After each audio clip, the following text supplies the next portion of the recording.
Hello दोस्तों, राधे राधे। दोस्तों, क्या आपको पता है राधा और कृष्ण ने विवाह क्यों नहीं किया?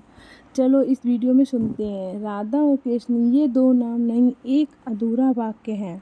जहाँ राधा है वहाँ कृष्ण है, और जहाँ कृष्ण है वहाँ राधा। लेकिन एक सवाल सदियों से लोगों के मन में यह गूंजता रहा है, राधा और कृष्ण ने विवाह क्यों नहीं किया? जब प्रेम इतना गहरा था, इतना दृढ़ था, इतना दिव्य था, तो क्या कारण था कि वे विवाह के बंधन में नहीं बंधे?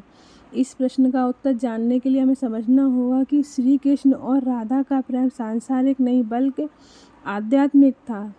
राधा कृष्ण का प्रेम वो नहीं था जो पाने की चाह रखे, जो अधिकार जताए या जो वचन मांगता हो। वो प्रेम था जो समर्पण करता है, त्याग करता है और फिर भी पूर्ण था।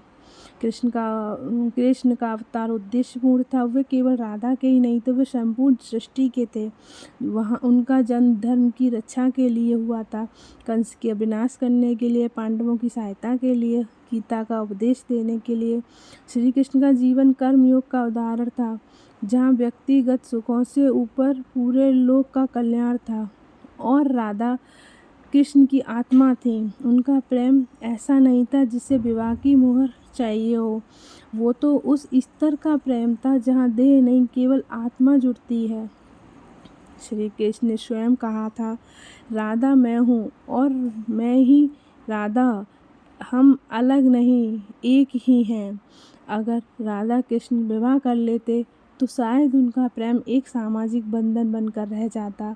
लोग उन्हें पति पत्नी की तरह देखते, लेकिन उनका प्रेम तो एक आदर्श था, बिना बंधन के भी परिपूर्ण। भक्ति परंपरा में राधा कृष्ण का एक अनोखा स्थान है। राधा वो हैं जिनकी भक्ति बिना अधिकार के भी सर्वोच्च मानी जाती है। उन्होंने कभी कुछ मांगा नहीं, बस समर्पित रहीं। कृष्ण के जाने के बाद भी राधा ने प्रेम में ही जीवन बिता दिया।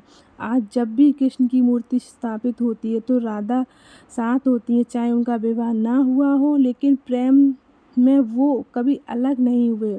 राधा कृष्ण का प्रेम हमें सिखाता है कि हम सच्चा प्रेम पाने में नहीं, निभाने में है।